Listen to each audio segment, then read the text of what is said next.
É impressionante como que aqueles que dizem ser os verdadeiros representantes da democracia e defensores da democracia não aceitam o resultado democrático quando eles perdem. Nesse domingo agora a gente teve as eleições para os conselheiros tutelares no país. Foram 30 mil conselheiros tutelares eleitos. E qual foi a diferença dessa eleição para aquelas eleições para presidente, para governador e prefeito e tudo mais?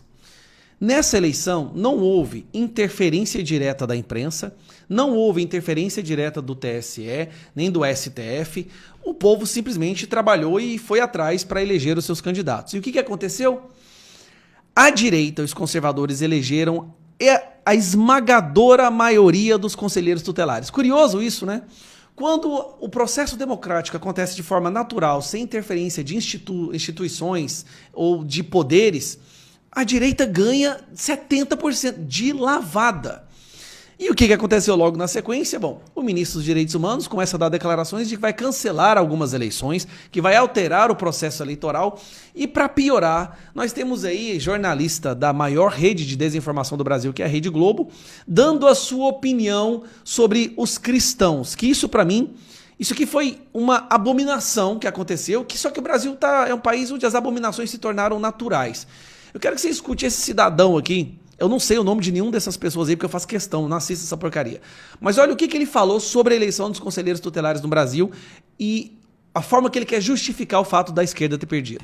Agora, mais do que direita e esquerda, eu vejo também um embate entre o Estado laico e o Estado religioso. Porque a função do conselheiro... O conselheiro tutelar, ele é um auxiliar da escola pública, né? Não, ele não é auxiliar da escola pública. Ele é um defensor das crianças, não da escola. Ele é um defensor das crianças. Porque muitas vezes é dentro da própria escola que maldades acontecem com os nossos filhos. A escola pública é onde é o fórum onde você tem todo tipo de diagnóstico de problemas de infância e adolescência. E o parceiro das escolas públicas são os conselhos tutelares. É um trabalho fantástico. É um trabalho fantástico. Só que é um trabalho de um Estado leigo. Você tem que levar ali as ações de um Estado laico. Você não tem. Estado laico? O que é isso? Você quis falar, misturou laico com leigo? Leigo? Que levar a sua fé. Colocar. Então é isso que a gente tem que observar, porque aqui no Rio de Janeiro não foi entre conservadores só e progressistas, não, foi entre religiosos e quem defende o Estado laico. Então, essa é algo que a gente tem visto, né? A gente tem visto assim, a questão religiosa é uma questão que tem que ser debatida sem medo nesse país. As igrejas aqui no Rio de Janeiro, na eleição do Cláudio Castro, funcionaram como partidos políticos, de botar fiel para ir na rua pedir voto. O próprio Cláudio Castro admite isso. Que a Igreja Universal botou obreiro para bater em porta e pedir voto. Então, e é um medo, assim, de se tocar, de parecer preconceito contra uma determinada religião.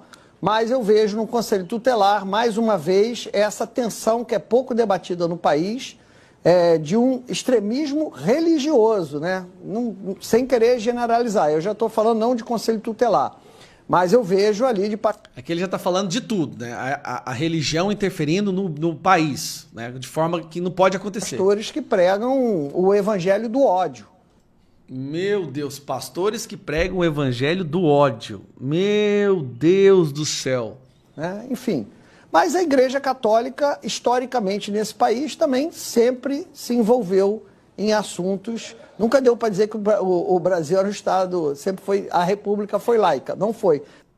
Ele não sabe o que é Estado laico para começo de história, aparentemente. Estado laico não quer dizer que não pode ter religião, é que pode ter todas. Não existe religião oficial. Todas as religiões podem existir. É um Estado que libera a existência e o direito de cada um ter a sua fé e executar a fé como melhor, sua religião como ele melhor lhe convém.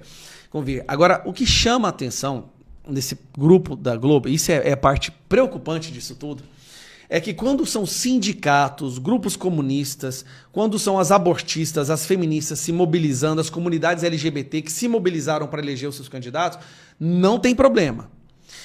A esquerda se tornou uma espécie de uma seita.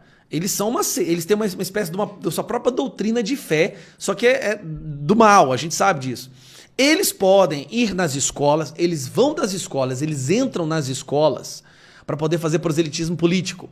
Os conservadores não entram, não tem entrada dentro das escolas. Eles vão dentro das empresas, conservadores não têm isso. O único lugar que sobra para conservador e a direita falar é dentro das igrejas, que é protegido pela Constituição. Agora ele está tentando, já começa uma ideia de criminalizar, de proibir pessoas que têm fé, defenderem essa fé no âmbito político, na esfera política. Não que o Estado deixará de ser laico, mas os valores dessas pessoas é o que as impulsionam a assumir posições políticas. E são valores cristãos. Então, o que ele está falando? Pessoas com valores cristãos não podem ocupar cargos públicos e ser representantes políticos ou concorrer para conselho tutelar. Isso é de uma abominação. Se continuar dessa forma, em breve nós teremos a Nicarágua. Porque na Nicarágua já se prende padres, freiras, desapropria igrejas, inclusive está se desapropriando bens e casas dos opositores políticos. É esse o caminho que o Brasil está virando. É de uma abominação incrível. E eles falam isso com a maior cara lavada, como se fosse a coisa mais normal do mundo. Um abraço.